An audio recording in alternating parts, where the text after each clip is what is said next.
Welcome to the Pool Nation podcast, where it's all pool talk. And we ain't talking about netting and jetting or splashing and dashing. We're talking about becoming a nation of pool pros. We talk about the latest products, trends, and training in the pool industry. Now let's welcome your host, with over a decade of industry insider experience and still the reigning champion of Marco Polo, Edgar De Jesus, and his co-host, John J.J. Flawless, the fastest netter in the West, and Zach the Pool Boy Nicholas.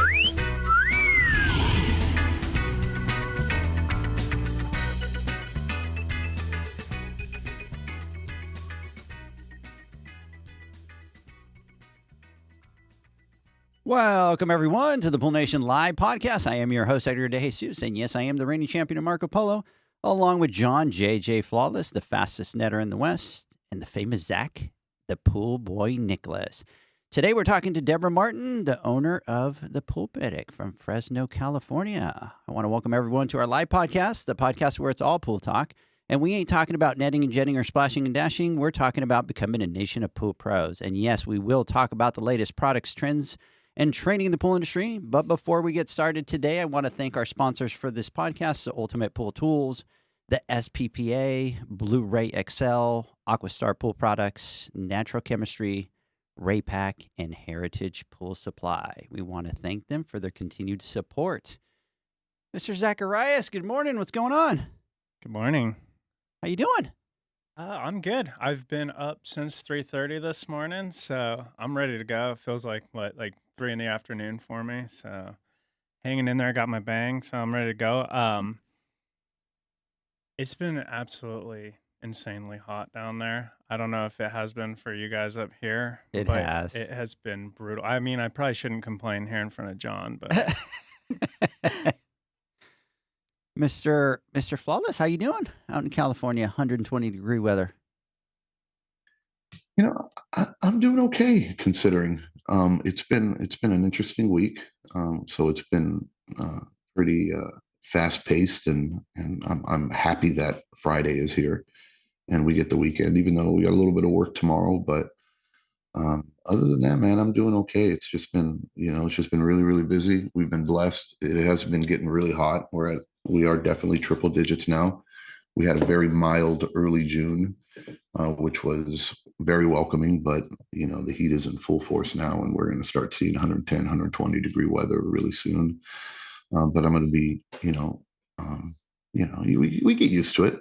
As long as you start early in the morning and you don't start in the middle of the day when it's 150 degrees, you can make it through and you're all right. And we have a dry heat, unlike over in Texas. I heard about this whole ring of fire humidity thing, and that would be the absolute worst. But other than that, man, I'm doing well. I'm looking forward to the podcast. It's been kind of interesting and fun watching social media the last week or so and seeing some true colors shine through and some emotional mental breakdowns happening live in front of me. And it's been kind of weird and crazy, but looking forward to doing this podcast. it's literally feels like a ring of fire, by the way.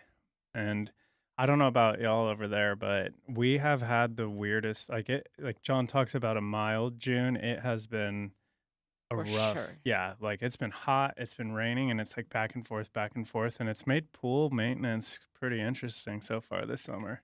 Yes, I'd agree.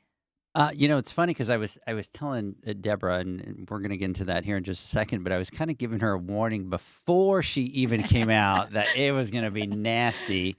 It's brutal. And she texted me. I think you texted me as soon as you got here, right? And you were I'm like, pretty sure I texted you the second I walked out of the airport doors.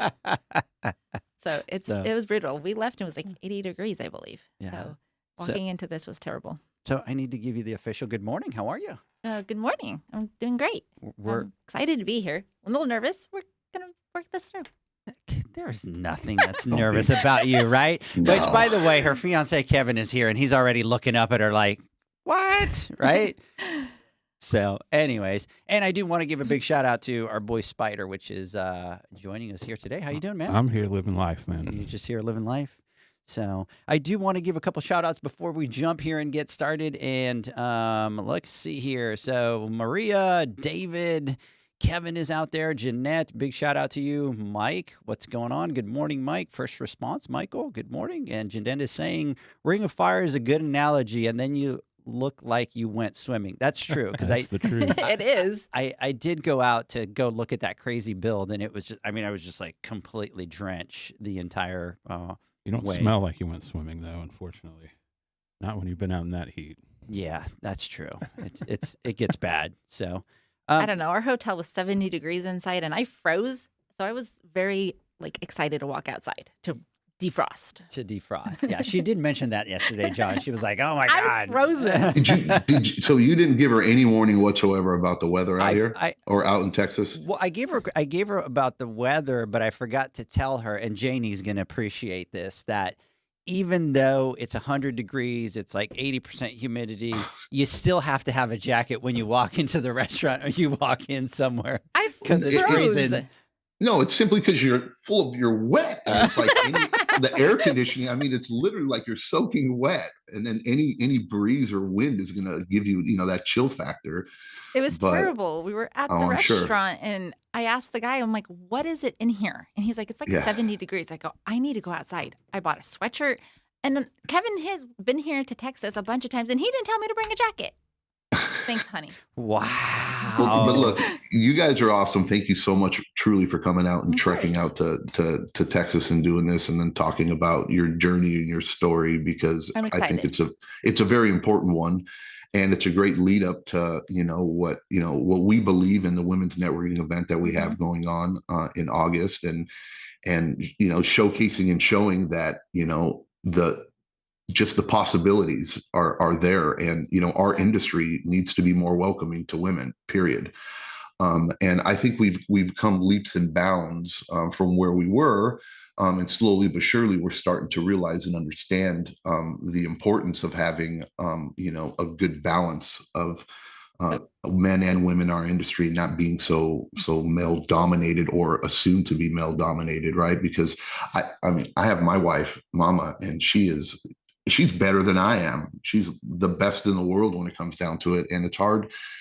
She never thought she'd love it. And, this industry is definitely in need of good quality people, and having great women like yourself and companies that you run, and all the other great women in our industry that are out there, kicking butt, and not necessarily, being shown or at least seen, so that they can help motivate and inspire other women to do the same. So Thank you. Absolutely. So before we get started, there's a couple things that I want to talk about really quick, and that is that we have officially picked the dates for the first Pool Nation Boot Camp. That's going to be August 18th and 19th, and Zach is looking at me with the other side with the eyes wide open, because it's going to be at the Pool Boys in Houston, Texas. And so we're super excited about that. So here's what we're going to do on the 18th and 19th. We are going to be doing some water chemistry classes. We're going to be doing, all kinds of classes when it comes to filtration, to ozone, to phosphates, to enzymes. We're going to cover all that. And then on Saturday the 19th, we're going to be doing some hands-on training classes. We're going to be doing a variable speed class with Aquastar. Awesome. They're going to come out. And we're going to do an ozone class as well. And we are going to be doing a, automation class. So stay tuned for that. We're going to give everybody here very soon the link to be able to kind of go register. Space is going to be limited. We're kind of trying to do it small. This is the kind of like what we're talking about, our kickoff, our dry run to the international. Which I know that you guys are kind of trying to get into, and we're gonna talk about that. We're gonna get there. We're gonna get there. The other thing that we want to talk about really quick before we get started is that we are going to be having the Women's Summit. That's going to be August 24th and 25th of August. We only have 2 spots left for the event, John. So yesterday I kind of went through, kind of checked on the list, and I think last time we had like 4. We're down to 2. We can only hold up to 102 women just because of the space that we have. But for any women that want to go out there, go ahead and go to Pool Nation. You'll see a Women's Summit. You can click on it, and you can register right there for the women's event. So Anyways, before we get started, Deborah, I'm going to start with the very first thing, and that is I got to give your dad a shout out. So Let's do it. So, Let's do it. So you know what? I think I normally do the shout out. I'm going to let you do the shout out. You'll let me? Yeah, Wow. of course. Well, my dad is supposedly watching. I think he's watching. But anyways, he definitely is a huge supporter of me and always has been. He's been there for me. Oh my gosh, I didn't think I was gonna actually cry. I mean, Father's Day was just a week ago, something like that. And I didn't get to be there, which is always a hard thing because he lives in Oregon and I live in California. But yeah, he's always been there for me. I'm gonna cry, literally. But I love my dad. Yeah. And I cherish every moment that I do get to spend with him. Yeah. So, thanks, Pop. That is absolutely awesome. And let me give a little backstory. Okay, let me just kind of give a really quick backstory. So John and I had the pleasure of meeting Deborah out at not the last Western show, but the one before that Zach wasn't there. And John and I were super impressed with you from the beginning. And so you were volunteering. So you own a company, you have employees, you have a crazy, crazy schedule. But yet you took time to come down and volunteer with your dad for the Western Pool and Spa Show, which we've talked 1,000 times that's the magic behind that show. And you were kind of volunteering. You kind of were in the room that we were in, and you were kind of managing. I think I did most of your classes. You did. You stayed, and you did most of them. I had to keep them on time. Why me? I remember too. John! I remember you were on point. It was John! No. You were on point. I remember that. We're like, holy crap, we need to stay to schedule.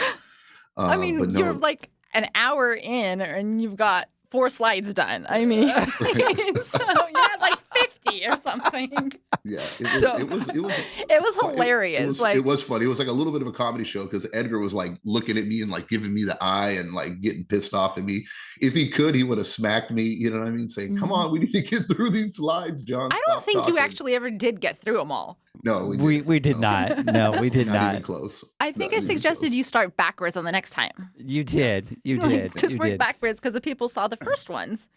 I do have to tell everybody. So she was being amazing. They like took care of us. Like we went back this year and we had some amazing people. But I was hoping that you were going to be there again, and because you really did kind of keep us on track. You took care of us. You were really nice.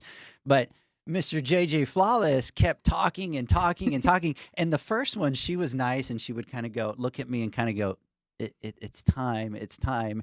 And then when John would go on to his rants, then towards the end, she just got to the point where she would give me a dirty look and was like.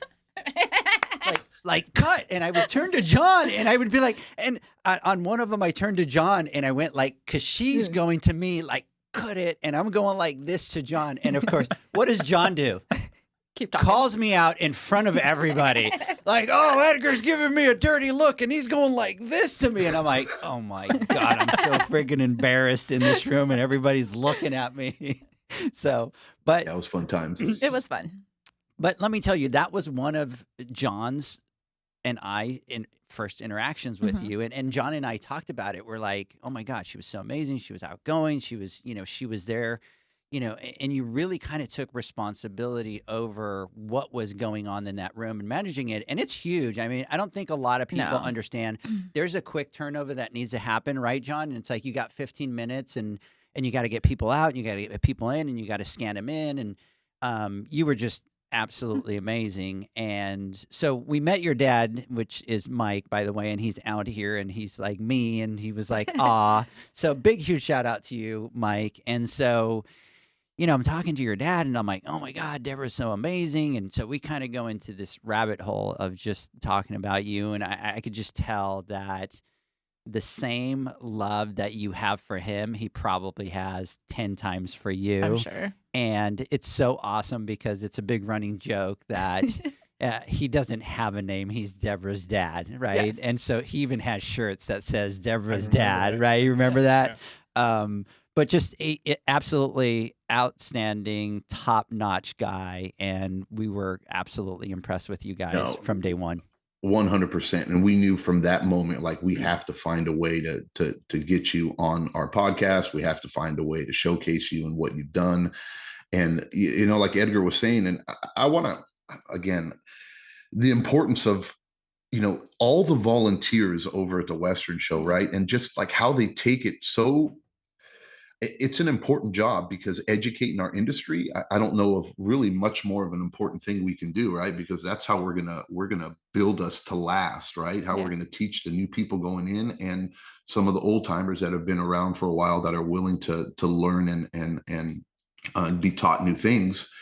But to go out there, take time out of your busy day, running a business, right? Flying out there, doing that on your own dime, working, volunteering for a great cause. And we were like, wow, what a superstar, rock star, checking all the boxes right there. And you guys are absolutely amazing. And it's like I said before, when I said it's truly an honor to have you on here and to share your story, because I think it can inspire many others out there, men, women alike, old, new, everything. So again, not to keep talking about it, but we had an amazing time over there. It was really, really cool. And when Edgar says that, we said that you definitely was like, wow, you're a superstar in this industry, and one of many. But thank you again for trekking out here and dealing with us. Well, thank you for letting me, be on the podcast and everything. I appreciate it. And it's an honor. It's not something that I ever thought that I'd actually be on, or anything. I've been in, articles and had articles written and stuff like that. But, being on a podcast is, next level. And I'm kind of like the silent person that's like, just want to just do my thing. And like, everybody just kind of know about it. But my dad, like, everybody's like, oh yeah, you're Deborah's dad. Or like, oh yeah, Deborah, we know him. My mom even jokes. She's like, everybody knows you. And I'm like, oh, I don't know, Mom. I'm like, I talk to everybody, and kind of an outgoing, bubbly person. So it just kind of stands out a little bit. That's awesome. So we're excited to have you here and to tell your story, because it's pretty awesome. So let's get started on it then. Yeah, let's jump in. There you go. So why don't you tell us a little bit about yourself? And so I was born in Southern California, and we moved up to Oregon when I was about 5. And then I lived there till I was about 18. Moved down to Fresno, Madera, that area. I have 3 kids. Noah's 19. He will be 19 next month, and he works for me. And then Safira, she's 17. She's going to be a senior next year. Oh my goodness. I can't believe I actually have, and now another senior. And then Ellie, she's my little one, and she's 10. And so they've all gone with me to work. They've all, since they were very, very little. I would take them with me when they were babies and literally put them in the car seat, and stick them on the counter at distribution. And so distribution always is like, oh my gosh, that's, so-and-so. And they're like, they're so big. I remember when you stuck them in a car seat on the counter. And I'm like, yep, pretty much. But they all go with me, and I think Ellie's watching. Hi, honey. Big shout out to her. She's super excited about this, so she thinks it's kind of cool. That's very Mom's awesome. going to be on YouTube. Yeah. So I'm going to call her out. I'm like, if she posts or something on that, I will. Call her out. I'll watch her. Well, I'm going to call you out is what I'm going to do. So are you done giving shout outs? I am. You are? Kind of. So I'm going to give Kevin a shout out, because Kevin is in studio with us today. Oh, yeah. Hi, honey. John, she just forgot about poor Kevin. That's just, I'm sure a little nervousness kicking in. Just a little bit. I mean, he's sitting across from me over there. Is that what it is? No, So you know what, Kevin? Shout out to you, brother. They're such a unit, right? That they don't have to say those. They know and understand, right? They have such a great connection that it just goes to say that, I don't have to say it. She already knows it, or he already knows it, and that's the type of relationship they have. So I'm going with that. Yeah. But it's actually pretty true. Yeah. So is that what you're going with? Yeah. Okay. Anyways, I'm just giving you. He can just feel it. You can just feel it because he's in the room, right? Yes. He feels it, Yes. So, anyways, he can feel the love. So he can feel the love. There you go. So, anyways, sorry, Zach. I know that you were going to jump in. And, No. So. I was just thinking we're pretty much neighbors, because I'm from Idaho, Oregon. There you go. Same territory. Yeah. What I wanted to ask is, how did you get your start in the pool industry? From my dad. So when we lived in LA, he had his own business. And so I remember I don't really remember, but I've been told that I wanted to go with my dad ever since I was like, really, really little and walking. And so I think around 2.5, I started going with my dad out to his jobs and stuff. And my dad would say that I have my own tailor kit. And man, I went through those reagents super fast, like within like a couple of days. And my dad would be like, I don't know how she made that color, but I can't even replicate it. But I'd be sitting on the side of a customer's pool on the steps or whatever and putting in water and using those reagents and like making, I don't know what colors. I don't even know how those colors even got created, but somehow I did. And then when we moved up to Oregon, my dad worked for a company up there doing the same thing. And then he eventually started his own business. And we were homeschooled, so I was able to go out with my dad whenever I kind of wanted to. And at 15, my dad lost a service tech, and it was summertime. And my dad's like, well, here, like, you guys, here's your route. Like, you guys got to go do these pools. I was 15. I couldn't drive. So my mom had to drive us around. And then when I moved to California, when I had gotten married, I was kind of excited that I didn't have to clean pools anymore. Because I'd already been doing it for like 3 or 4 years, plus, all the little jobs I did with my dad. And I was excited. I was like, yay, I finally don't have to clean pools. I'm going to find my own life and everything. Yeah, that didn't happen. My uncle was doing it here, my dad's brother, and he had gotten cancer. And so he couldn't go out and go do those pools anymore. And so he had a small route, I think around 6 pools, 8 pools, something like that. And I was doing them for him. And then he had passed away suddenly. And I continued doing those pools. They needed the income for funeral expenses. And he was engaged. And so money to go to his fiance for a little while. And then my dad didn't know what to do with the business once that wasn't needed anymore. And he goes, here, honey, here's a gift, and gave me the business. So I was the Pool and Spa Medic South. We were just a branch of my dad's business, and started running with it. I mean, I was doing a good job. People were referring me out, but people heard that name, the Pool and Spa Medic, and they'd be like, oh, you fix spas. No, I mean, we worked on them, but I didn't learn that part of the business from my dad much. And I didn't want to do it either in California. So I dropped the name. So I was just the Pool Medic. And then, I mean, here I am today, 2023 with 170 pools or something like that. So kind of have a little story right there. Wow. So, well, first of all, sorry about your uncle. And Thank you. That was in 2002, just for reference. I don't think I said that. So you started off with like 6 to 8 pools is what were yours, right? And Yeah. you were doing them to help out with the family. And then from there, you just started building up from there. You said you built up to 170 pools on accounts right now. I have 100 I had 170 pools now. Over the time, life has changed, and I've had to restart my business a few times. And so 2015, I kind of had to restart the business all over again from about 8 pools. So from 2015 to now, I have 170. Wow. And then do you have well, I think Edgar might be asking this, but I'm going to take it. But do you have any employees? I do. I have for you? 3. I have 3 employees, and they're high school, college kids. And I mean, I wouldn't be able to do what I do without them. They honestly are. They're amazing. One of them is my son, so that's kind of easy, and it's kind of easy to hold works. accountable. It's right there. Right. So never late for work. He's almost 19. He doesn't wake up before 9 o'clock. But we're in Central California. It gets 100 and something degrees. So as it gets a little bit warmer, he gets up a little earlier and wants to be done. He's very adamant. I don't want to work past 1 o'clock, Mom. Like, this is way past my working hours. Yeah. So I'm like, what? So how many pools do you have them do? How do you have it broken down? So between the 3, we kind of do like a rotating schedule. One of my employees, which he will be leaving in September to go back to GCU. I have him for the summer. He's kind of my main guy. He does a little repairs and things like that. Mm-hmm. But both Noah and Colby probably do around 10 to 15 a day. If I have just the 2 of them working. If I have all 3 working and I'm not out in the field, they're doing about 10. My route's pretty tight, but there are a few days that we have, 10 here and 10 across the street on, the other side of a big road. So they're doing about 10 to 15 a day. And then if I'm out in the field, that's about what I'm doing, because I have a rotating schedule. How I can keep my quality control, I feel, is we do a rotating schedule. So not one person is seeing every single pool every single week. I'm rotating them through. So at least once a month, I'm at that pool in that backyard. So I can kind of check on the guys.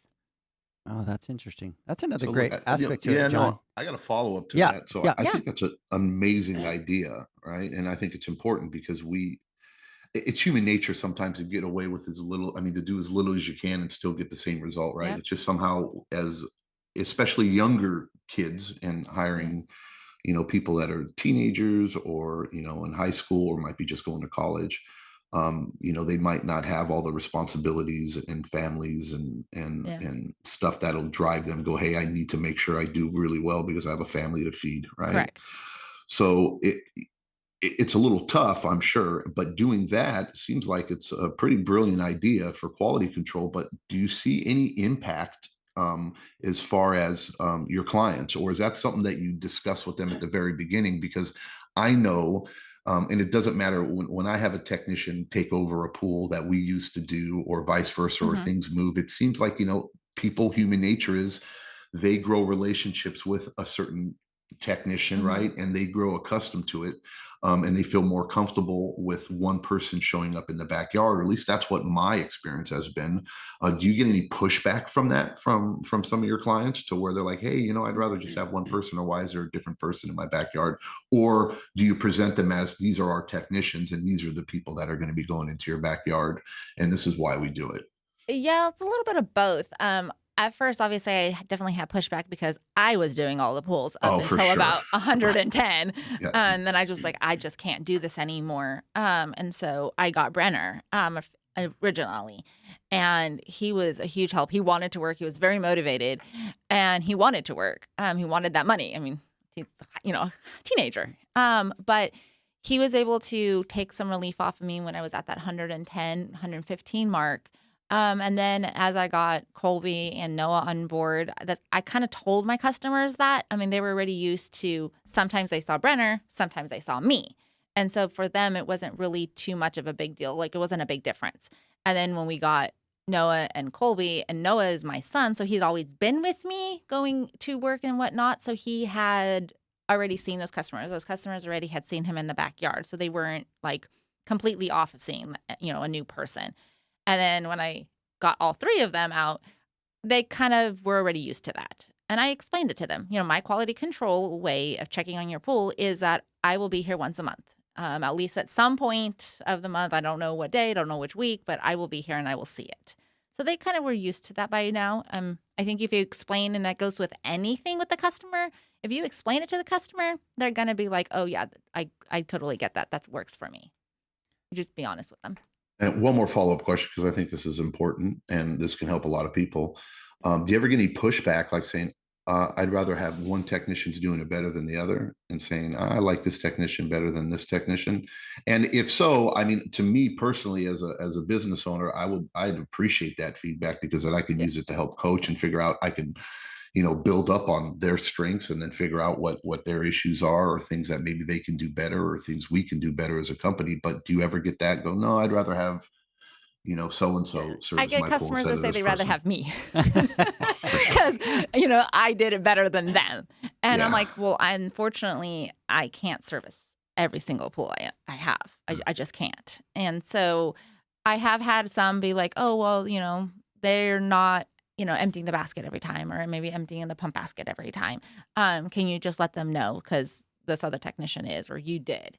And I'm like, sure, no problem. And I do talk to the boys. I'm like, and I tell them, the customer looking at their pool should not see a difference between me servicing it or any of you, because it should be done. There is a standard. We have a business standard. Like, we service a pool by, and it doesn't matter if it's any of you guys or me. That customer should see that pool, and it should be exactly the same. And so I've kind of drilled that into them, and I don't really get too much pushback. When we went from cold weather to all of a sudden hot, and then all of a sudden cold again, problems arise because they haven't been doing it as long. I know that, so maybe I'll add a little extra chlorine, because I know it's going to be hot next week, and then it might cool down again. So we had some problem pools this spring, a little bit more than I've had before in the past, but I wasn't looking at every pool either. And we were a little bit late getting Pool RXs into the pools. We were a little late using the 203 disc and getting conditioner levels back up because we had so much rain. I know in California we had tons of rain, and I think I calculated out to be like 8 to 12 inches of water we drained out of the pools over the winter. And, that's a lot of water. It's a foot of water. It's going to lose some conditioner. So we were a little bit slow getting some conditioner levels back up, but we corrected those pretty quickly. Yeah. Now, do you have for your team? Do you have them trained into these are the 10 steps that you're going to do at every single pool, and you make sure that those are done? Yeah. So we have a full service and a chem only, and the only difference between our full service and our chem only is on the chem only we don't take a net or a brush and a pole back with us. Baskets are still emptied, and sometimes they kind of like, I just want to be in and out of it. It's just a chem only. I'm gonna be here for 2 minutes. And I'm like, no, you still need to go turn the equipment on. You still need to empty out that basket. But they have a list, and they went with me. Noah went with me for his whole life. But Brenner and Colby, I had them go with me probably for a good 2 months, maybe. I know I had Brenner go with me for a couple months. I had Colby go with me for 2 straight weeks, 5 days a week. And stuff. So, and then they always have the ability to call me and ask me a question if they don't know. And that is one thing that I am very proud of my team is that if they don't know something and they're there, they're gonna call me and they'll text me or something like that. Be like, hey, this happened. What do I do? And I'll walk them through it and try to walk them through it. If they can't figure it out while I'm walking them through it, then I'm like, just log it on the report. I'll go out there and go take a check. I'll go look at it. I think that's like a really good trait to have in a team because I think a lot of times people, if they don't feel secure with you as a leader, then they're not going to come ask those questions. And that's something that we really try to do is kind of create that culture of where it's like, hey, it is okay to ask questions. Like, I want you to call and find out. And now it's to the point where the team will call one another and go, hey, man, what do you do in this situation? I think that's so cool to hear those conversations going on. I think that's really important. Yeah, I always tell them it's not a stupid question. There isn't a stupid question. Definitely call me and ask me. I will help you. I don't want you just ignoring it and not worrying about it because then it can turn into a bigger issue. Yeah, and that's how we learn. And I'm kind of known as the guy that like when we would go to like a manufacturer workshop or something, they'd be like, "Oh, you were the guy asking all the questions," because I would just sit there and raise my hand. And so I love that because I think it can be difficult with some people, and I've experienced it with some people where it's just they don't feel comfortable asking those questions. Like, come on, just ask me the question. I'd rather you than take it on your own and make a mistake that then we have to fix. You know, just come forward with it. So for sure. So you guys do the maintenance and you also do the repairs. What kind of repairs do you do? We do everything. So when I first started, I did little repairs and stuff like that with my dad. So motor exchangers, it was single speed pumps at that point. So motor replacements and things like that was easy to do. Cleaner repair, things like that. And then I started getting into more of the technical side of it because it intrigued me. And then variable speeds were coming out and all of that kind of thing. And so I started going to, the trade shows and the manufacturer shows like you were talking about, and learning because I wanted to know. I wanted to know how to do that. I wanted to get into that part of the business. And so now we do everything from full equipment, pad replacements. Don't do anything like underground or anything yet. Wanting to kind of look into, trying to figure out, what the next step is and that kind of thing. Because there is a market for that. But automation, I love working on heaters. I love working on automation panels. Programming can help anybody walk it through on the phone. Yeah, we're the same way. We don't do anything underground, and we've kind of found that we have people that do that, so I just send that to them. Yeah, but I enjoy it. So at what stage in your journey did you start doing repairs, and how did you learn how to do them all? Or was it just all self-taught? Did you have a mentor, somebody you can lean on? Well, my dad, for sure. I still call my dad all the time. Pretty much I think I called him about an exchanger the other day. But I'm trying to think, I think around 2012, 2013, I kind of started going, I was going to the pie show, went to the Western show, which is I remember the Western show when it was in a different location and as a kid. And my dad always would tell us, don't drink the orange Hossa containers because they were screwdrivers. So, like, don't drink the orange ones. But I mean, I've gone to that show for a long time. And that's kind of when I kind of started kind of going into the mentor question, like the mentor part of it. I know that's one of our topics we're going to talk about, but I did. I had some mentors. I had my dad, and I'm very hands-on learning. So make me do it one time, give me that screwdriver, give me the wire strippers, and let me do it, and then walk me through it. Let me do it, and then I got it. I'm pretty quick on it. So Where was that Western show before it was at the convention center? Do you remember? I don't know, Pop. If you're watching, where was that? I don't know. I just wanted to know, when you said, give me that screwdriver, did you mean the orange? The orange. Now I can. I was like, wow, that's... Good catch. She was referring to both, John. She had one screwdriver in one hand and the other screwdriver in the other hand. Yeah. So. But yeah, so about 2012, 2013 is when I really started getting into more like when variables were way more popular in the area. And then 2014, 15 is when I kind of got into like definitely doing the automation. And I would go with my mentor that I had and learning how to fix the heaters and do things like that. So that was a little bit more recently, but now I'm dove off the deep end. So do you guys do like any warranty work? I do. I'm a warranty station for Fluidra, aka Jandy.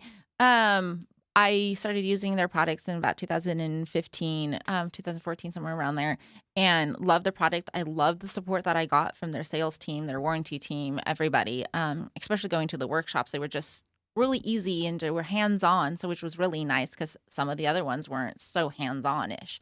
And it was just an easy transition for me. I was using their products. I was helping other guys with putting in their pumps, walking them through how to wire them. Not that it was very difficult, but there's a communication cable and an antenna and all this kind of stuff. And then when I was doing automation and stuff, I had helped them with automation. So when I went over to the warranty station a few years ago, it was kind of like a no-brainer. I was already helping out some builders and some other pool guys. So everybody has it in their area. There's certain people they want to work with and certain people they won't work with. And there was only one other warranty station in our area, a very big warranty station. They couldn't get on all the calls that they were getting because now the Jandy products have blown up in our area. So many people are using them. So then when I came on board, it was great because it was another option for people to use. And I love it. Do you find like when if you're selling a piece of Jandy equipment, do you find that the customer is more comfortable knowing that you're a warranty station? Yes. Are you able to use that to make a sale? Oh, yeah, for sure. Because I can tell them, like, hey, here's the product. I'm selling it to you. Also, if there's something goes bad with it, I can fix it. You don't need to call somebody else. You don't need to make another phone call. You just call me or we're going to already notice it and then we'll do it. And I work with Premier in our area. I'm their warranty station. And so knowing that when they're selling their pools, they like, here's a person that can service your pool and they're your warranty station at the same time. If they want to use me for service, if they don't, that's totally fine with me too. But they can give them that information right up front and say, hey, she's really great. She's right on top of it. And when they say that it's, a she, they're like, oh, some people kind of are like, I don't really know about that. But then they kind of know that, women maybe a little bit more detail oriented or a little more organized or whatever. So they're kind of feeling a little bit more comfortable with it. Absolutely. Every time I go on a new quote, Mama comes with me every single time. Every time. I'm like fully aware of it, right? No. I need something softer on the eyes. I was going to say, she's better looking than you. Because when I knock on the door, they're like afraid to call the cops or they're looking through the shades or something like that. We're worried about who the hell is this guy? If I go, Jamie, please knock on the door, right? Yeah. And then they think I got her kidnapped or something. Yeah, I was going to say. And then SWAT team's coming. So it's a very long show. They're like, John, blink twice if you're being kidnapped. Exactly. But no, I do that too, because it's Yeah. true. It is automatic, and Mhm. it's just easier to trust. And women are more detail oriented, right? And then it's also, and it's sad that it is, right? And this is what we're trying to change, but it's the wow factor, like, wow, a woman, Yeah. who's in the backyard, or who doesn't. I'm like, oh, absolutely. Not only is she a woman who services pools and repairs pools and does everything, but she owns the company as well, She's right? the boss. And it's like, exactly, right? I work for her. Yeah. And it's to that, and it's like, well, okay, differently. And it opens us up to, where people feel a little bit more comfortable and invited. You're like, okay, we get this. And, we want to do business with you. So yeah, we do that for sure. Yeah, to kind of go Absolutely. back on, like the women thing, with the customer, I've actually had some guys that come to me for the service and be like, I'm so happy that you're a woman. And I'm like, why? And they're like, well, my wife is home. She's a stay-at-home mom. I like the fact that you're a woman going into the backyard. I don't have to worry about some crazy man coming in our backyard, or just any man. It's a woman. I feel comfortable with that. And I'm like, oh, that makes sense. I'm like, okay. I guess I'm not very scary because I'm kind of little. So I had never thought about that, but that's a great point. yeah. Oh, no, it is. That's a It great point. 100% is. And it's I think we lost clients. Did you lose me? No, You kind of you froze up. For Yeah, just a little I second. glitched out. Yeah. So no, for us too, we've had that same experience as well, where they wanted a woman, Yeah. and it was I believe it was a recently widowed or divorced woman that just felt more comfortable. Yeah. And I'm like, well, absolutely, for sure, no problem. Janie would be more than happy to take care of, and service the pool for you. So yeah, for sure. And as business owners, we need to take advantage and be able to use the strengths and the things that we have at our disposal, Yeah. right? And to recognize that is a strength, to have a woman to work for you, or to work with you, or to be the boss, and then utilize that. So Yeah. there's nothing wrong with that. That's what we do in business. Yeah. And I think it's a great balance to the industry, right? As more women come into the industry, we talk about trying to better the image of the industry and do all that. And I think that balance brings it and makes our industry just look a lot better.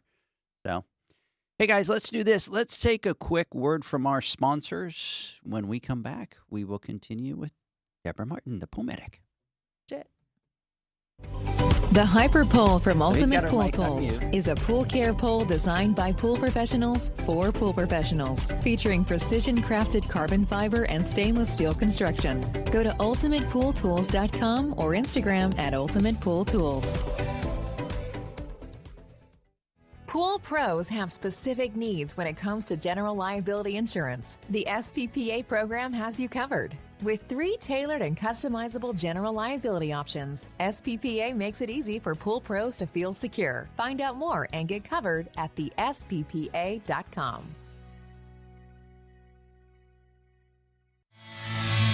Now available, Pool Invoice. Pool Invoice is a pool billing software created specifically for the pool service and repair industry. It's developed for our industry and only our industry. Pool Invoice is built with recurring billing in mind.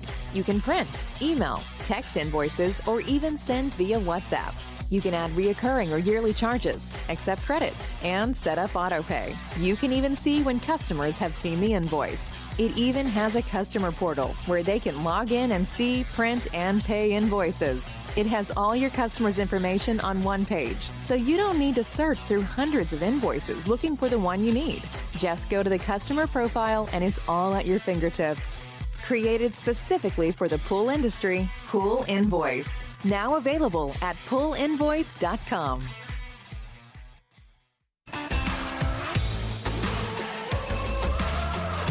Blu-ray XL is the power of minerals working for you. Reduce your overall chemical costs and labor up to 50% guaranteed. Whether you have 20 accounts or 20,000, Blu-ray XL's direct pricing and free shipping to the pool trade have you covered. Improving pool professionals' profit and work-life balance is what they do. Blu-ray XL, the real mineral purifier. Visit them at BluRayXL.com. Blu-ray all day. Aquastar's new pipeline cartridge filters, available in 2 sizes, deliver top-notch hydraulic efficiency along with best-in-class filtration performance, approaching that of DE filters. Uniquely designed, open pleat spacing means 100% of the media square footage is usable. And these claims are backed by NSF test results. Designed with the pro's time and comfort in mind, the patented double locking system improves safety and ease of access, making filter cleaners faster than ever before. Available now. Ask your supplier for pipeline filters today. Natural Chemistry, a leader in specialty water care solutions for over 30 years, is proud to provide products that make pool service easier than ever before. Its unique enzyme formulations in Pro Series Pro Blend improve efficiency of your pool program while reducing frequency of filter cleaning and scum lines. Natural Chemistry is also well known for its wide variety of phosphate removal solutions that include a non-clouding formula in Phos-Free and extremely high-range removal with Pro Series Phos Remove or Phos Free Max. Save time, save money, save work with Pro Series products.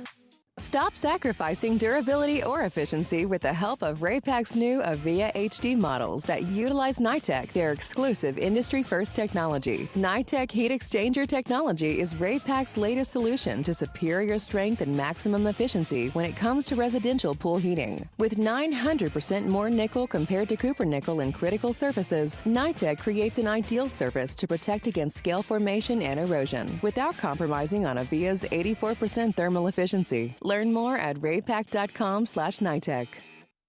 Welcome back, everybody, to the Pool Nation Live podcast. We're talking to Deborah Martin, the pool medic, kind of getting her story out here. Mr. JJ, did you want to jump in? Now, look at that. I'm over here just smacking into my mic like if this is the first time that I do this. Right? Did you catch that, John? I did. So where did the name Pool Medic come from? I know it originally came from your father, right? Yes. But how did that name come up, or how did he get that name? I think it's an amazing name. I think it's perfect, actually.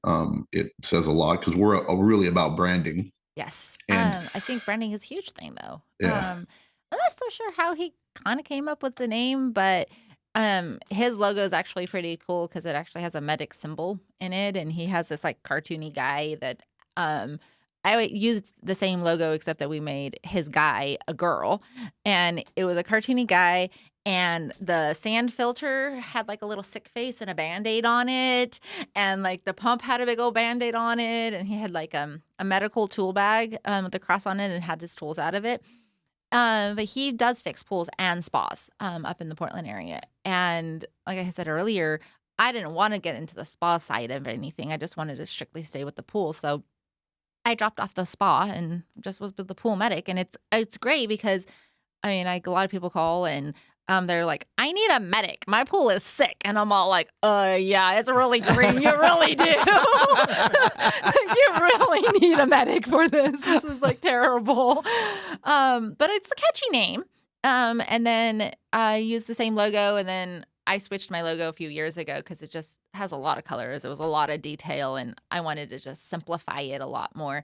And so now it's just an outline of a girl with pink boots, and she's got a net in her hand, and she's cleaning a pool, and has like some pink in it. It's very simple. Yeah, it's that one. But I just wanted a very simple logo that I can easily put on shirts, easily get onto up onto a truck, and not have a whole lot of colors, a whole lot of detail. Because I hate driving down the road and you see a logo and it's really complicated. You can't read it. And then the words are all swirly and you can't read it. And then you're like, I need a plumbing company. I would like to call those people, but I can't read what that says. Yeah. So I wanted something simple, but the pool medic stuck. That's an important detail. I mean, Sure. I think a lot of us make that mistake because you just We don't do. know, and then you go to print something or get, and it's like, nope, can't do it. So Yeah. No, it is. It's like the simple things. I mean, like, remember way back in the day, right? And I might be dating myself, but phone books, right? When it came down to name and stuff, triple A, it's everything. Yep. A, quadruple A, you know what I mean? Full service, right? Yep. The more A's you got in front of it, the Yeah, closer you got to the exactly. very first page. Exactly. So, but that's it. You want simple, you want it memorable, right? You don't want it something complicated, and you want it to speak out. You listen to it, whatever your company name is, your logo, if you, whatever it represents, you have that. That's your first impression usually, with any client, before a phone call is your company name and your logo. And when they see it, if it tells a story and the story that you want to convey, then you track customers, right? But more importantly, you track the type of customer that you want as well. And point saying is how you took out spa, right? You eliminated how many hours worth of unnecessary phone calls, customers feeling frustrated that when they called you, they couldn't get the service provided because they felt they were misled because you said you work on spas, right? Correct. Those types of things, all simply because you made that change. And how important that is, a lot of us just don't really take it that seriously, or don't see the impact it might have. And go, I thought it'd be really cool to have this, or I thought, but it's not what you think, it's what your clients think, or the people you're going to serve in the community you're going to be in, thinks. So no, that brilliant. Yeah. When I redid my logo, I did logo tournament, which was a great option for anybody who's looking to get a logo done. I just submitted what I wanted in my logo. I wanted it obviously to say my name. I wanted, if there was colors you did or didn't want, I said it had to have pink, and it had to have a girl, and she had to be cleaning a pool. Those were my requirements. And so when I got back all of the different designs, and I got that design, and I wanted simple. And so I chose that because also it had to be a girl. I'm a girl. I clean pools. And that's what I wanted my logo to say. So it was really important. Yeah. And you've done a great job with the branding. Thank you. So rumor is you hate plumbing. Yes. It gives me very big anxieties. I don't, even now, even though those anxieties kind of went away, still don't really like it. But give me a gas plumbing, no big deal. PVC plumbing, it drives me nuts sometimes. Why are you like afraid? Did I make that joint right? Is it going to leak? Yes. Maybe I should let it sit overnight to cure, right? Crap! I cut it too short. Oh, that's what it is. Okay. Like, dang it! I thought it was gonna fit, and it didn't. No, all right, I get you. Yeah. Now, I do have a great. And it's almost like I think I want to bring Kevin over to tell this story, because I was talking to them yesterday, and this was hilarious. So she's telling the story of how she hates plumbing, right? And so you guys went out to one of our first dates. One of your first dates, you took him to go install a sand filter. So now let me ask you a question. Did you take him because you hate plumbing and you were going to have him help you do the plumbing? No. Or you just or you wanted him to move the filter. You wanted him to carry the filter, right? In the sand, right? I don't know. No. I had to go do this job real quick. Actually, my brother and I set the sand filter with the glass in it, and I just had to plumb it in. Mm-hmm. And I was like, hey, I have to go do this really fast. And do you want to go with me? Maybe I was thinking that maybe if he was there, I wouldn't be so nervous, and I can just maybe do it a lot faster. I don't know. I don't really know what my thinking was a year ago on that. And so I think I need to have Kevin come over and tell the story of what he thought. Come here, Kevin, for just a second. So obviously he's not going to be able to hear you guys, but I want him to tell the story. So Kevin, you guys go out for the first date, and then what was it that you thought right then and there when she's doing this repair? Well, it wasn't Get actually closer. our first date. It was Wasn't the our second first one or date. It was third one. maybe our second or third date. But yeah, I was pretty shocked. So she invites me to go out with her on this job, and we arrive, and she's pulling out like all of her pack out units, and she's undoing her tools. And don't get me wrong, her tools are like perfectly organized, right? Like it's like They are. they're definitely not a guy's tools, they're like sparkly pretty much. But anyways, she gets the tools out, and I'm watching her, and I'm like, is she really gonna do this? She's pulling out shears, she's pulling out every tool, she calls everything by the right name, and I'm just like, blown away. And I'm like, hey, can I help you with something? She's like, no, just stand there. I'm like, okay. Just hand me the tools I need. And I'm like, this has never happened in my life. Usually I'm the one like, hey, get me the Phillips head screwdriver. She's like, hey, honey, that's the wrong one. Why don't you grab that one? But anyways, yeah, by the end of it, I stood there and I said, I'm going to marry this girl. I mean, I'm in love. Plus, she has better tools than I do. So. How awesome is that, John? No, but look. Thanks, Kevin. Kevin, I want you to do this. He can't hear you. Once so- okay, well, tell him this. So Okay. relay this to him, okay? That obviously after this podcast is done, I want him to go back on live and watch the video and see the look that Deborah was giving him, right? And Right. that spark and that connection right yeah. there. I mean, that was love right there. And I mean, And that, she's still that doing was it. pretty... That was pretty amazing right there. And it feels like, I mean, that's like the connection me and Mama have. And I see it that week. And I mean, that was genuine. That was 100%. It was pretty amazing. So that was cool. So let Kevin know, both of you two are lucky to have each other, right? And to have that type of connection, that is pretty friggin' amazing. And to spotlight it right there, have him look at it, because it means the world, especially to a man, to see his woman look at him like that. You'll have to watch it. So John was just basically on here, which I videotaped, by the way, because it was true, that he said, when you go later, go watch the live, and you can see the sparkle in her eye when she was looking at you while you were telling that story. And it's true, because I sat there and I recorded it. So True love. Yeah, that was true just love, beautiful. just absolutely. John's over there, just you just notice the whole thing, and just it's amazing. So there is that definite spark there. So Yeah, he was actually pretty shocked. He was like, "What in the world is happening?" And then about a week later, I had a customer who, equipment pad had actually burned down, and I had to redo a whole pad. I mean, I was just putting in a sand filter the first time. It's super easy. Well, I had to do like a whole manifold, and I had to do all this stuff, and I was like, oh my gosh, I'm like freaking out here. He came and brought me lunch, and he's like watching me, and I did this whole pad. I was actually pretty proud of myself on how it came out. But there's a quick story, and because I hate plumbing. And about a couple weeks ago, this customer, just a repair customer, had a really old Arneson valve that his wife couldn't turn anymore. He's like, it needs to be easier because it's the drain line for their waterfall. And I was like, yeah, sure, no problem. I'll replace it. I'll just take it right out of the discharge out of the pump, and I'll do all of this stuff. And I'm like, oh gosh, here I go. I got to do this plumbing job. So I took a picture. I do it. I actually did it pretty quickly, and then I sent it to my dad. And I sent him the before and the after. And I'm like, I'm so proud of myself, Pop. I'm like, look at this. And like, it came out perfect. I didn't have to recut anything. I didn't have to like cut it all off and start all over, because that has happened before. And I sent it to him, and his response to me, I think, was like, I'm so proud of you. That is beautiful. You finally grew up. And I'm like, yay, I grew up finally.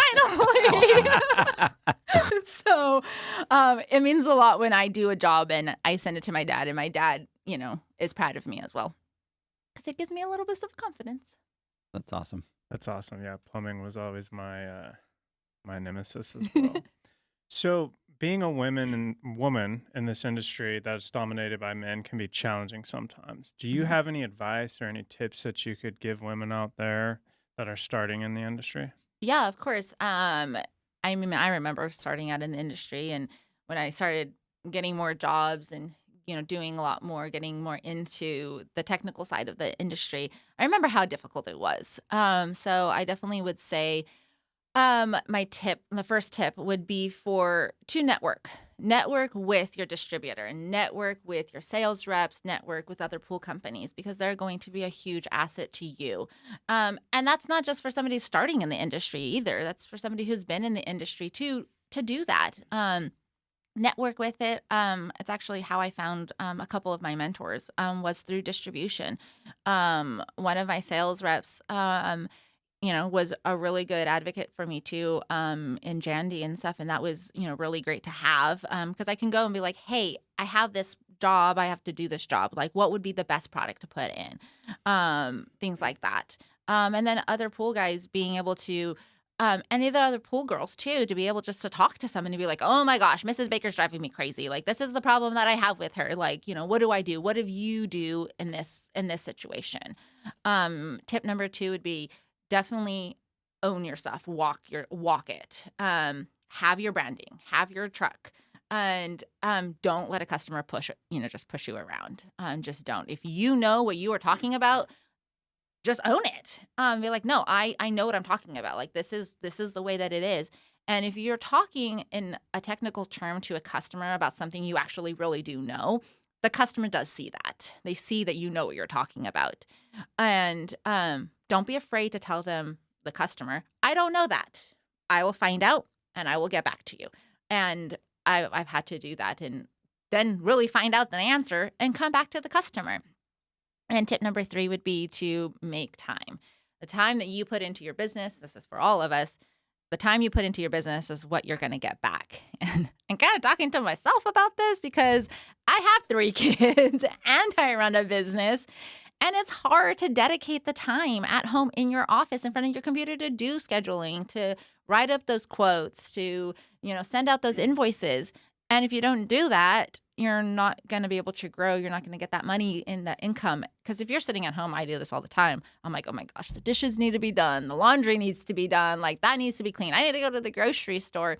So a lot of times I just have to take my computer somewhere else and just dedicate it. And don't feel bad if you have to be like, hey, if you're with somebody or give the kids to, mom and, dad or grandma, grandpa, somebody and be like, hey, I need a couple hours. And tell the kids, I need a couple hours. I need to do this. I have to tell my kids the same thing. I need to sit here and I need to do this. You have to let me.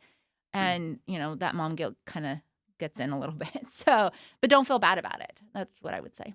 I think those are 3 awesome solid tips. points. Yeah. For sure. Yeah. So how important do you think education is for the success of the pool pros and for the industry? Huge. You're not, and our industry is changing.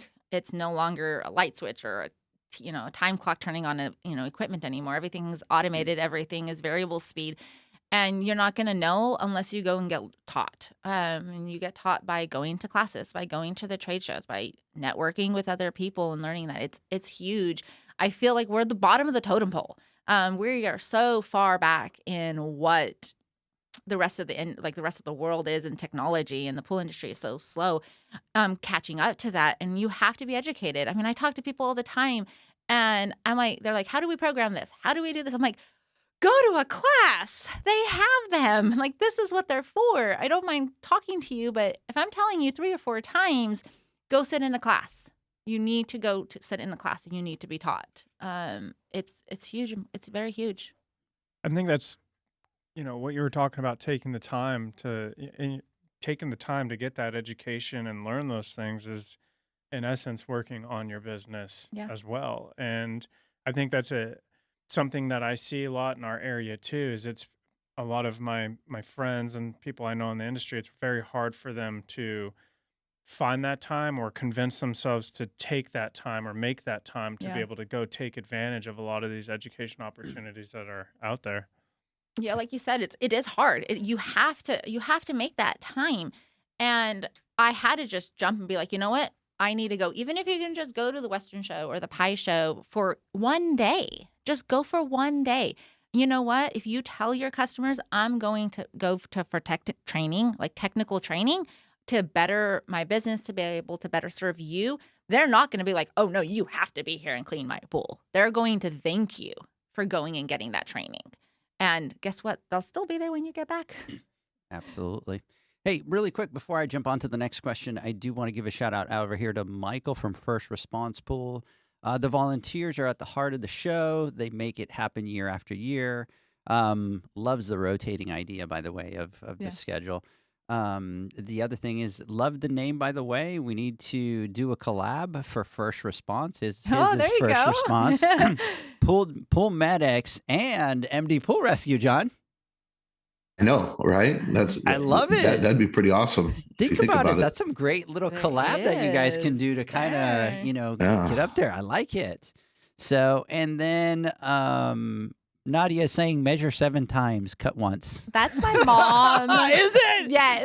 Thanks, Mom. Awesome. Yes, I'm aware. She would tell me this about sewing, and that's where she's coming from on this, because I still do the same thing in that. I'm the same way. Look, Mama tells me too, because she's out there and she's all, just use a measuring tape. I don't need no measuring tape. see. I got laser eyes. I can see, right? And I got like 15 short pieces of 2 inch or 2. Damn it. No. But you keep doing it, and eventually you get it, right? And you'll get it. But So John, yeah. let me ask you. So, are you one of the guys that cuts those and then saves the little pieces for later, and then tries to use them later? I do. Hey, you use those little 4-inch pieces for something. Yeah. You Oh really God. can. Oh yeah. I have the big peck out dolly, right? The big one, and inside there I have just a bunch of my. I love it. I thought I had it I thought I had it measured right. Pieces now, or if it doesn't work, I'll make it work. Okay, then I'm just going to do it this way with this pipe, and I'll get it now. But it's funny when you say that, because again, it's usually a guy thing, or it might just be a pool guy thing or pool girl thing. When it comes down to doing pipe, but it's like, I don't know why. It's just like, no, we got this, and I can cut it without having to measure, and I don't have to worry about it. I get it right 9 out of 10 times, maybe 8 out of 10 times. But where's Janie? We're only asking Janie, one question. put a hand through the back of his video and put how many times the true number is. Right, It's going to be right, like 2. right. It's going to be like 2. So hold on. So I do have to tell you, John. So I used to, at the beginning, save those little pieces, and then I just kind of got to the point where my had so tray many was of so them? many of them that I'm like, I can't look bad. I would just throw them away and just cut next time. Too funny. But I do have to tell you, I only know one guy, and his name was Rogelio. And so at the beginning, he used to go out and help me with a lot of the stuff that I didn't know, and he did kind of renovations and stuff like that.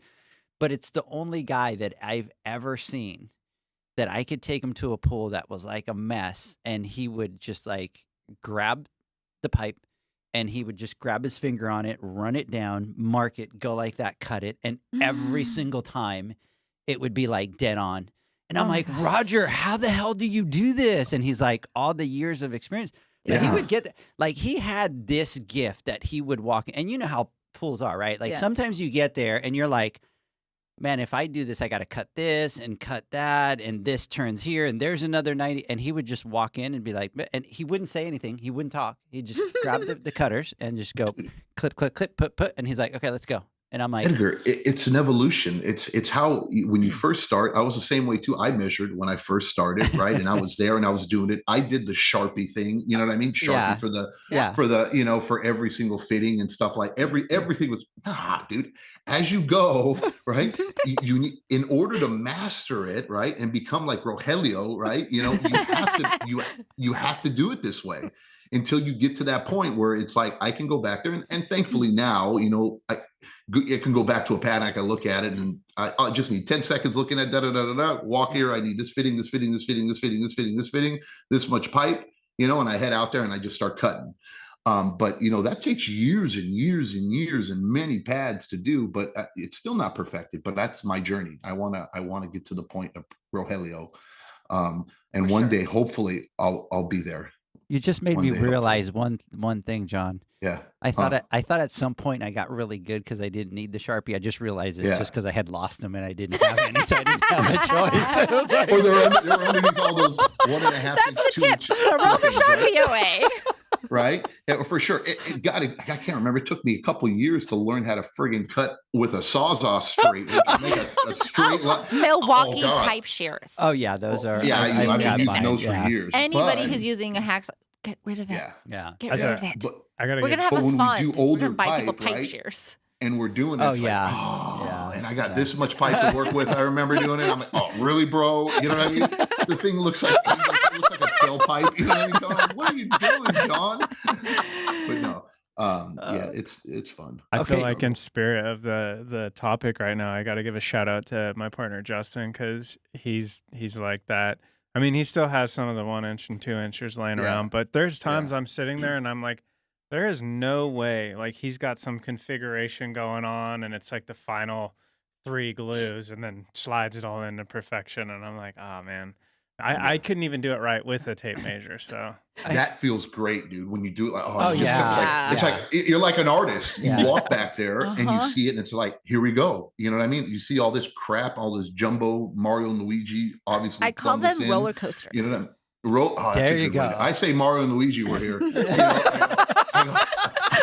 I go, I'm gonna fix this, and it's like, okay, I got to do this. And then with me and my just being so anal, like, oh my god, I can't. I know I'm doing this, but I see this thing just staring at me. You know what I mean? Like 4 Street 90s going back and forth. I gotta cut this out. You know, That's I gotta terrible. fix this because it's killing me, right? Because the picture I'm going to take afterwards, this thing's going to be in it. I gotta clean it up. Yes. But you know, and it's like but when you do it, and you sit there and you go, all right, cool, and you get in your groove. You know, it's easy, and it comes second nature, and it does feel good, and you feel proud of what you do, and when you can step back and say, yeah, I did that. You know, I do have to say, okay, so Janie's giving you a big shout out over here. She's saying 9 out of 10. see, I love. But that. I think I think that's a loyalty thing that she has No. to say 9 out of 10, right, Deb? Maybe Debbie? possibly. Deborah? Oh, I didn't. Okay, Oh! so I'm going to go over here and we're going to just have a conversation now. The thing is, Oh, you're not I supposed to agree. call me Debbie. Aw. I She agree gave with me You did it. she gave me clear instructions because I said Debbie, and she looked at me and she said, "Do not call me Debbie." And I was actually afraid for just a little second there, just to let Not you know. afraid enough. Yeah. He still did it. I'm like, and by the way, that's John and Janie's fault because I'm making fun of John over here. So, No, thanks, but- Mama. but Michael over here says, I use the printed letters on the PVC measurements. Cut it right before the A. Dude, amen, brother. Yes. I'm like, that's exactly it. Or I'll just dig into it, or I'll do something for sure. It is. But there was so many 4 out of 10s for so many years before I got to 9 out of 10. There you Trust go, me, it there took you a go. lot of and it Oh. took a lot of pipe that I've wasted over the years to my get to there. God. But That is absolutely funny. So, so let me ask you. I know we talked about it a little bit, but I want to talk about some of your mentors. Yeah, so definitely, we've talked about it already a little bit. It's definitely my dad. But second of all, is my friend Mike.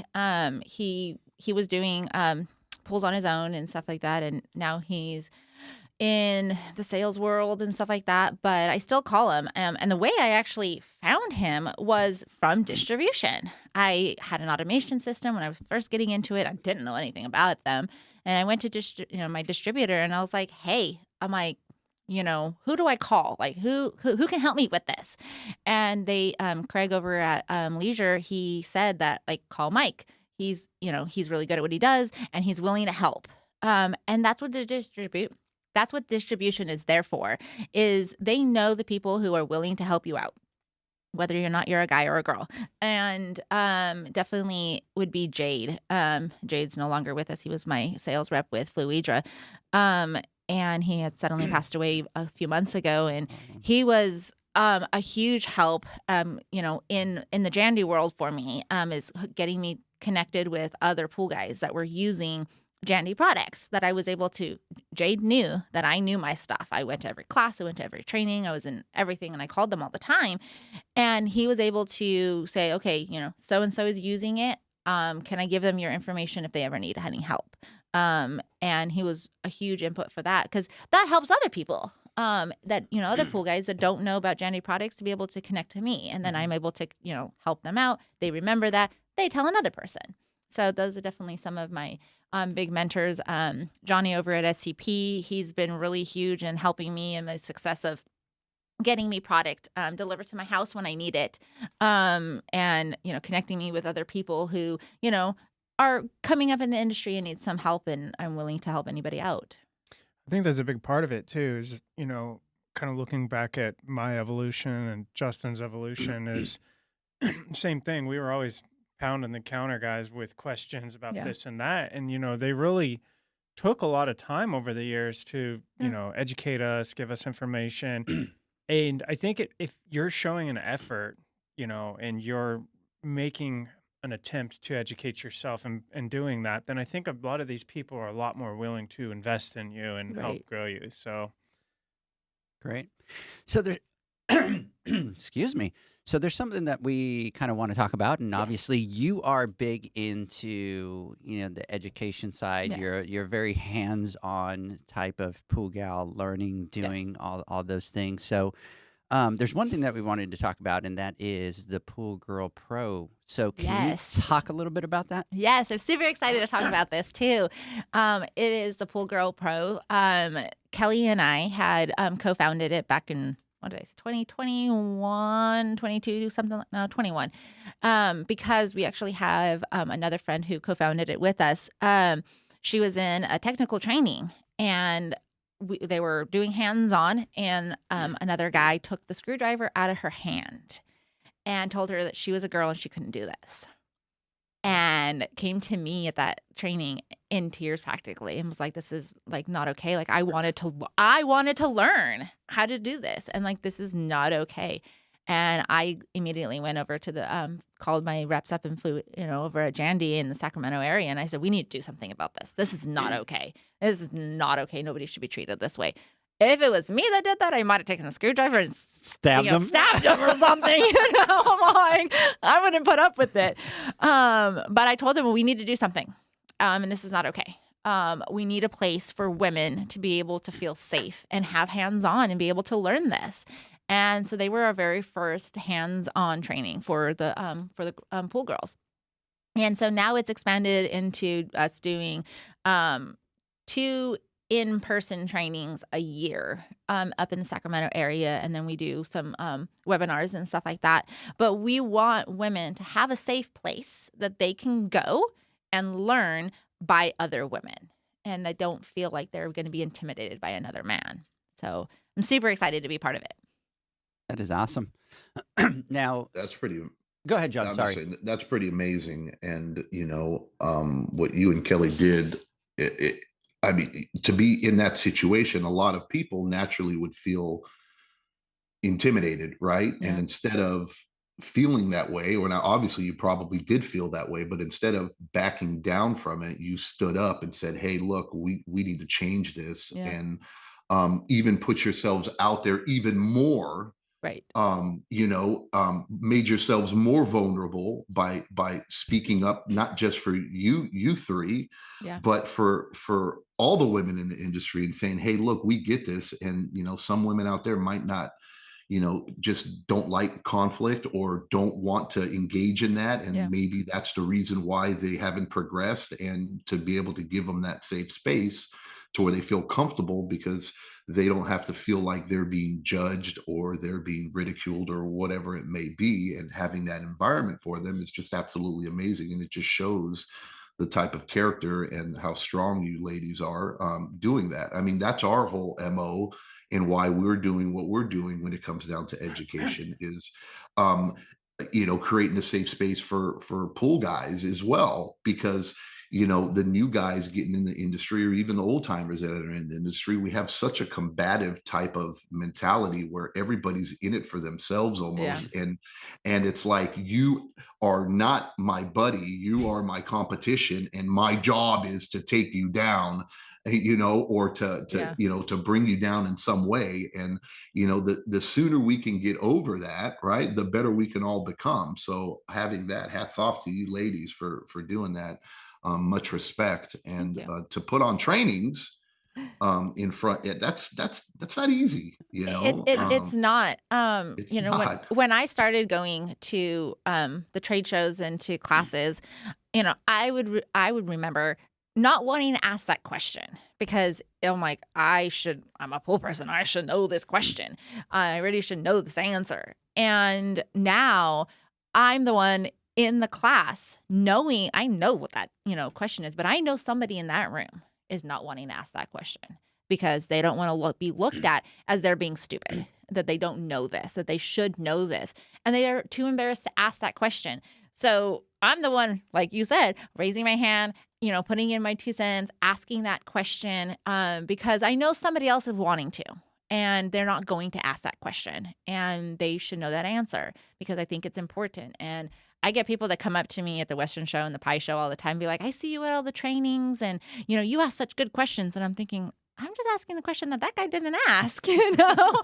Yeah. And I have people, you know, in one of the trainings in Long Beach this last year, in one of the Jandy classes, they were, I don't remember what the class was on, but they asked me, it was a TCX class. That's what it was. And the trainer was like, hey, Deb, you install them. So, you know, what do you say about this? What do you like? You know, he's bouncing questions off of me now. And, you know, people are coming up to me being like, oh, you know, asking me questions. Because it also is a place that people go like, oh, she knows what she's talking about. She knows that.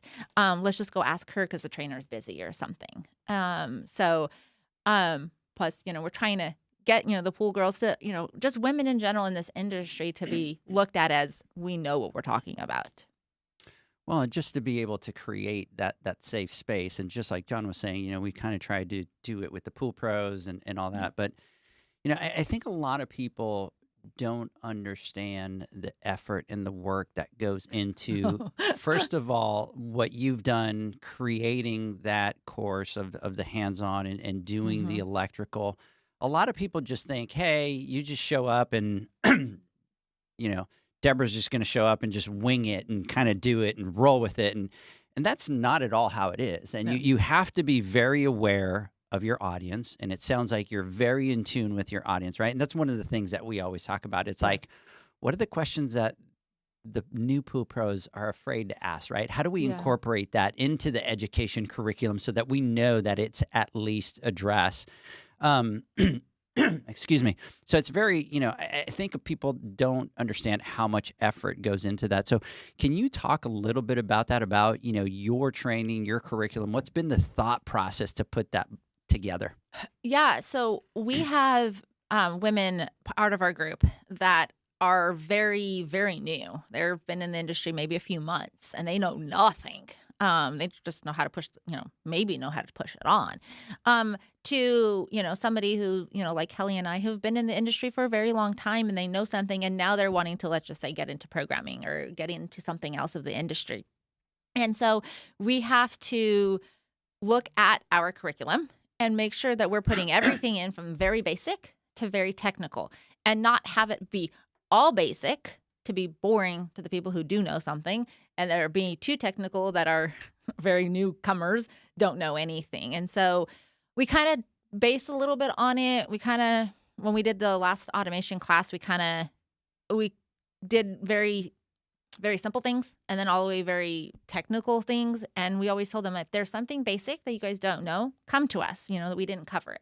If there's something technical that we didn't cover, come to us. We can't put everything into a class or into a course, but it is something we think about, that we do have, you know, a very wide variation of knowledge from the women. And then, you know, we do put them up on, they're live streamed when we do them. So we even have, you know, some guys coming in and watching too. And that's kind of what, you know, the things is that we are geared to the women, but we want it to be able to be also for anybody to be able to watch and be able to, you know, learn something from. Yeah, and you'll always find people that support that space, right? Yeah. That are males that respect and that are there to learn as well, right? And they totally respect that. So, Yeah. So what is the vision of the Pool Girl Pro? So our vision is to be able to recreate what we have done in Sacramento in other markets. Not necessarily Kelly and I doing them, but if there is somebody who is in Arizona, in Texas, in the Northeast, the Northwest, down in Florida, that, you know, they are thinking about wanting to maybe have this in their area, Kelly and I will totally go out and go help you guys out and, you know, kind of tell them what we did, what worked for us, and get them started, because we would love to see this be able to grow across the nation, and have trainings for women, to have trainings by women for women. We're trying to get into the international show right now. We have our course submitted to them, so we're just waiting to hear back. We've got a course, our automation wiring course. We've got into the pie show, so we're just waiting to hear back from that. So everybody stay tuned. Hopefully we can get into those places.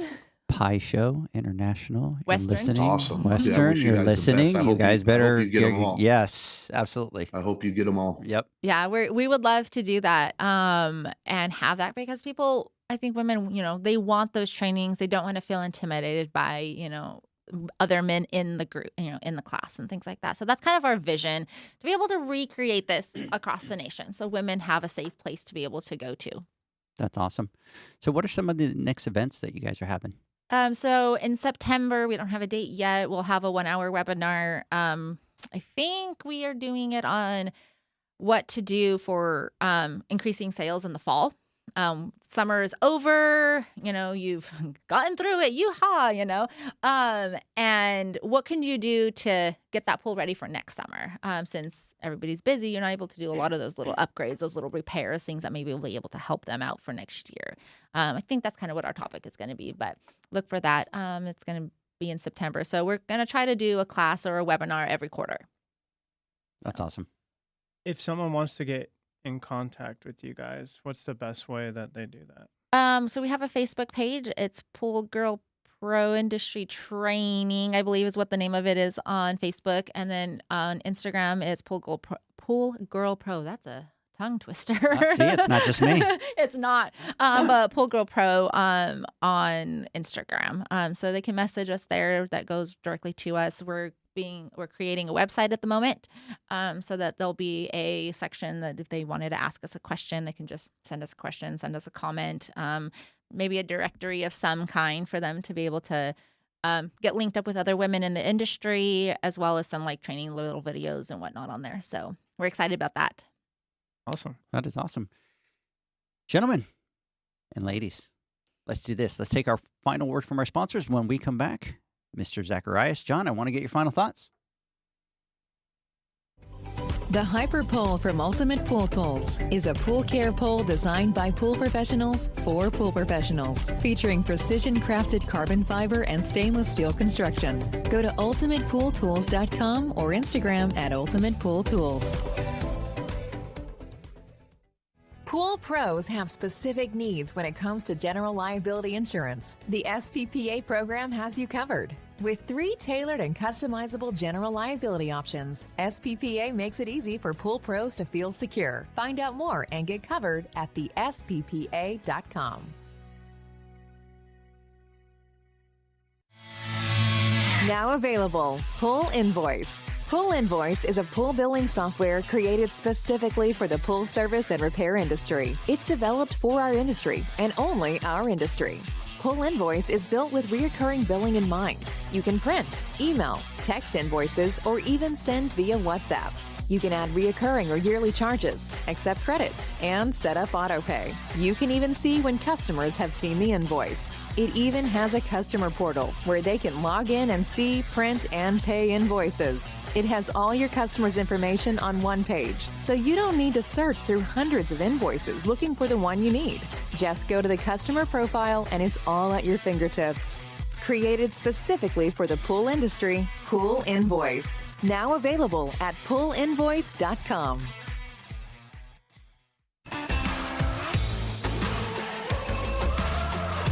Blu-ray XL is the power of minerals working for you. Reduce your overall chemical costs and labor up to 50% guaranteed. Whether you have 20 accounts or 20,000, Blu-ray XL's direct pricing and free shipping to the pool trade have you covered. Improving pool professionals' profit and work-life balance is what they do. Blu-ray XL, the real mineral purifier. Visit them at BluRayXL.com. Blu-ray all day. Aquastar's new pipeline cartridge filters, available in 2 sizes, deliver top-notch hydraulic efficiency along with best-in-class filtration performance, approaching that of DE filters. Uniquely designed, open pleat spacing means 100% of the media square footage is usable. And these claims are backed by NSF test results. Designed with the pro's time and comfort in mind, the patented double locking system improves safety and ease of access, making filter cleaners faster than ever before. Available now. Ask your supplier for pipeline filters today.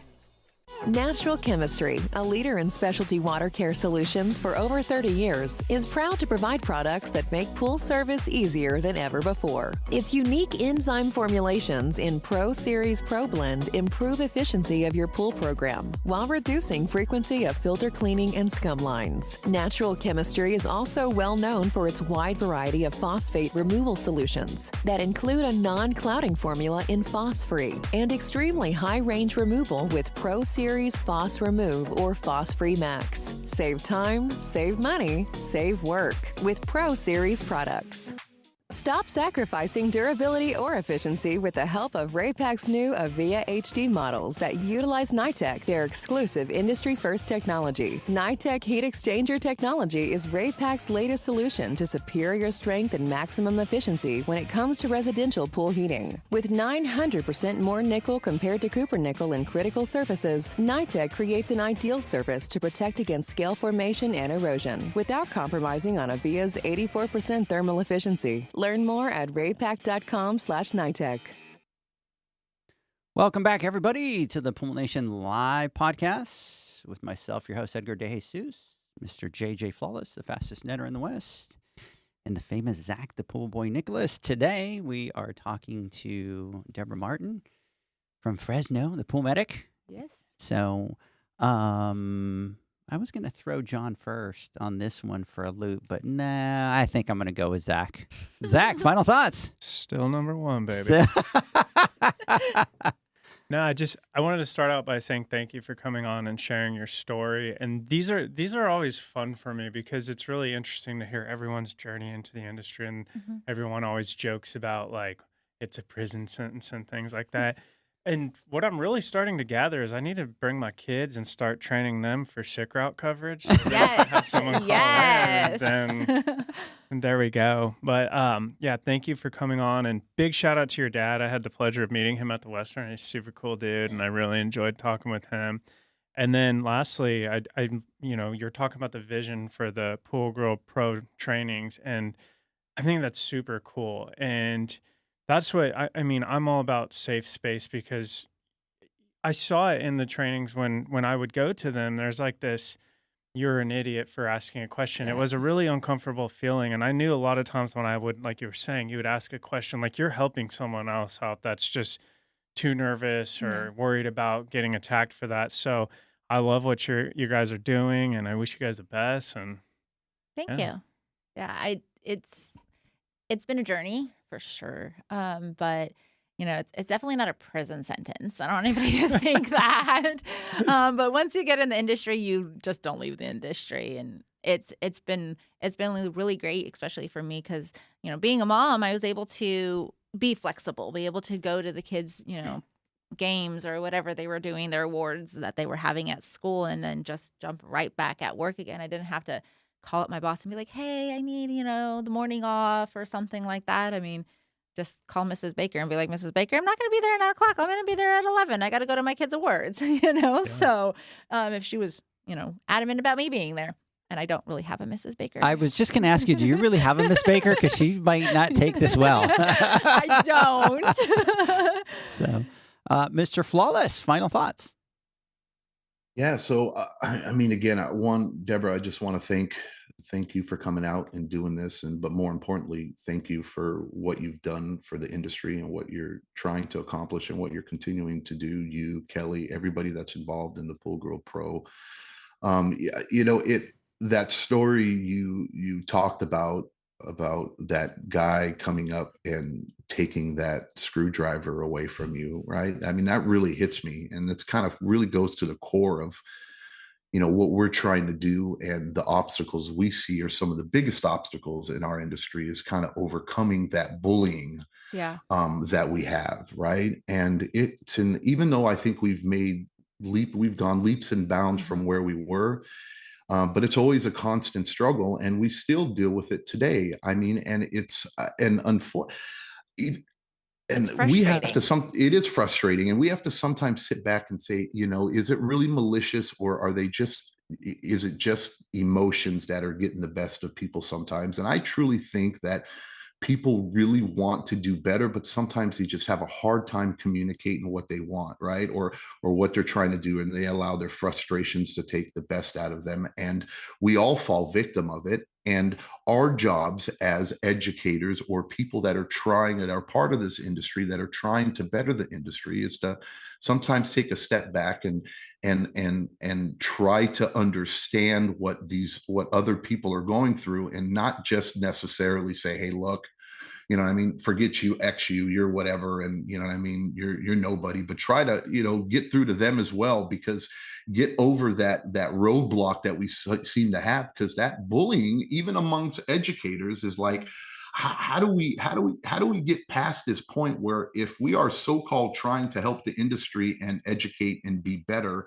why are we bullying or trying to tear down others that are trying to do the same thing in our industry, right? Instead of working together or creating content that is more beneficial, you know what I mean, and helping everybody, opposed to trying to tear other people down. And will we ever get to that point? I don't know.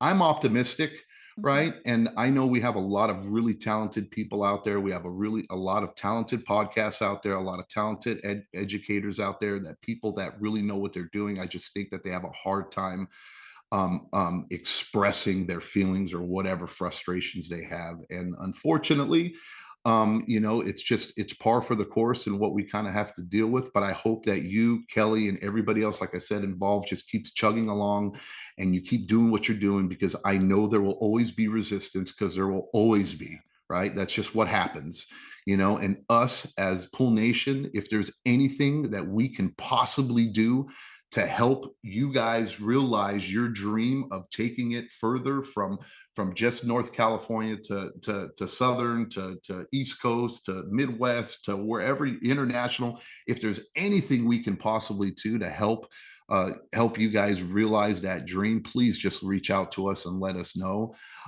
because that's the vision we have as well. And we want as much education to be put forth by quality individuals like yourselves, because we understand too that women are a very important part in our industry. That's why we do the Women's Summit. That's why we recognize that. And if you notice too with us, it's not us doing it. It's hard.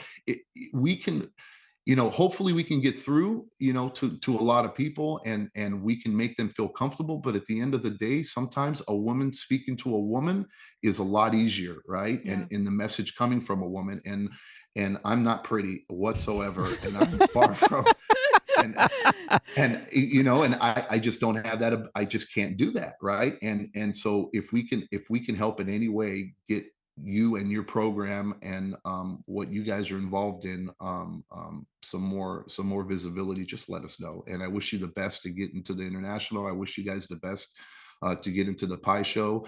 I want you guys to be at the Western and Atlantic City show, everywhere we can possibly be. Create your own damn trade show, right? You know, we should. That's a good idea. Dude, you can't have enough education, right? And it's like, please do it. And again, I sincerely and truly mean it. I wish you guys the best, and thank you so much for what you guys do for our industry, because you do make it a better place. Thank you so very much. I appreciate it. Definitely, if we have anything, we'll reach out to you guys for sure and partner up with you guys and getting it to your audience and everything. But, you know, thank you for letting me be here. Thanks for letting me, you know, talk about my story, talk about, you know, the struggles that I had as a woman getting into the industry, you know, the pool girls. And it is brutal out there. You know, I even as know how pretty my plumbing job or something will be. I know if I post that picture on Facebook, oh Lord, you know, I'm going to get reamed about something. And it shouldn't be that way, because so many people want to share with what they're proud of, and they should be able to, and not get bullied for it, and just be like, hey, great job. That's a great start. You know, next time, you know, this might be a better way to do this, or maybe this, you know, do it like something like that. And they should not be bullying, be like, how stupid are you? Blah, blah, blah, blah, blah, you know, and then that literally immediately like that, they're never going to post again. Yeah. And here's they do. I'm just real quick, Edgar. Yeah, go ahead. Because it's for me, it's like it really gets me, and it's like you nailed it completely perfect. I'm also I'm an advocate for when some misinformation is out there, Yeah. or if people are doing something wrong, it's our responsibility as well to reach out to people on sidebar, right? Have a Exactly. conversation with them, coach them, help them have them get better, not try to tear them down, and tell them, oh, you suck at this or whatever it may be. And then if people aren't doing it wrong, right, and then just going to somebody and being like, hey, oh, I'm better than they are, you know what I mean? Nope. Or he's better or she's better or whatever, listen to us or do it my way and this way is wrong, or we have too much education out there, or whatever the narrative is. I mean, to me, it's mind-boggling to think that there's too much education in our pool industry right now. When I think we need to have more of it, but more quality information out there. And what you said is so true to everybody, because even if some people don't want to admit it, that's exactly what happens. And we shut people down that are trying to do better, right? Yep. And are growing, and who knows where they're at in their journey, because we all started there. Yeah. Nobody was a master plumber. Nope. Nobody was a master technician. Nobody was a master chemist. Nobody knew everything when they first got into the industry. And it's funny how people so quickly forget where they were 5 years ago, 10 years ago when they started, right? Exactly. And all of a sudden now they put themselves on a pedestal and they think that they're better than everybody and everybody should be at their level. And, but again, it's our jobs as well to have, because these people too are quality people that if they could figure out how to get the message out correctly and help people, then it would better us all. So you nailed it when you said what you said, because that's the truth. And I think, real quick, just about the amount of education, the amount of things that are out there, amount of opinions that are out there. There's so many. But there also needs to be some sort of a consistency, as this is what it needs to be. Like here's just the lowest bar right here. Right. And then everything else, kind of just moves from there. But I think people would feel less confused and less being torn down if there was some consistency and a lot of the education. And not tearing down people. Why do we have to do that? Make yourself feel better. It's terrible. And here's the one thing that and I'll do a little bit of a final thoughts here, maybe like 2 minutes, but you're an amazing woman in the industry, and you really are what we need to showcase in the industry to kind of help elevate the industry, right? I can promise you this, right? The road ahead will be tougher as you continue to do education, right? Yeah. And I think a lot of people don't understand the amount of work that goes into preparing the content, tailoring the content, continuing to work on it, continuing to work on your presentation skills, right? And for you, the road that you've taken to take that education to the women, people don't understand, some people don't, that you have a business with 180 pools, you have employees, you have 3 kids, you have all these other things that you're going to do, but yet you're passionate that you're taking time out of all of that to not make any money, right? Oh, no, we're not getting money. No, we're not getting paid. What we're trying to do is better the industry, right? Yeah. And the more that you showcase yourself, the more you put yourself in a spotlight to where people are going to try to tear you down. Yeah. From our standpoint, we will always continue to push forward no matter what. And what I want you to know is that we have your back, right? Like we want you, because we truly believe that you are the next evolution to the industry, the women into the industry. So, I am grateful that you do what you do, because I understand the blood, sweat, and tears that goes into all that aspect to then go do it for free, to then have somebody say something. But the only thing I can ask you is just keep pushing through at every cost, because eventually we will make it to the other side. It doesn't matter how much, how many people try to tear us down. And everybody, John, Zach knows me. I'm like, I put my blinders on. I keep going. I stay in my lane. I have my vision. You want to talk smack, go ahead. It's all good. The only thing that you're going to do is give me a little bit more fuel. So, for sure. And I know that you have that same type of personality. Yeah, so and we've gotten a lot of pushback, already by doing what we do. Yeah. And But there's a lot of people out there that also support us. Yes, that's more. that's the key more point out right there. That's there. what you gotta That's the remember. key point right there. Is that I want you to stay focused on those that you are helping. Those are more important. Yes, for sure. So thank Thank you. you. Thank you so much for everything that you do. Thank you so much to you, to Kevin, for taking the time to come out here. And I'm sure Kevin's like, oh my God, all this pool talk. Good Lord. So thanks for coming out. Thanks for taking the time and for flying out. It's been amazing. And it's been great to meet you. And we're looking forward to a lot of great things. I'm looking forward to it. Thanks for letting me be here. Thanks for having me out. The weather could have been a little better, but it's okay because I've been able to defrost when I walk out of the hotel room. So we're flying back home right now, and it's going to be 110 next week. So, Eesh. that's all right. So, anyways, that's awesome. If you could make it out in August, we would love to have I'm you gonna out. try. We would Yes. love to have you out. Kevin, you can come out because that's going to be a whole women's event. Me, Zach, and John kind of stay in the background and just kind of do our thing, so we can kind of, do our thing. So, anyways, everybody, hope you guys have a great weekend. Join me and John next Wednesday on the Instagram Live when we're back at it. Everybody, have a great weekend. Have a great weekend. Bye, guys. See ya. Bye. Bye.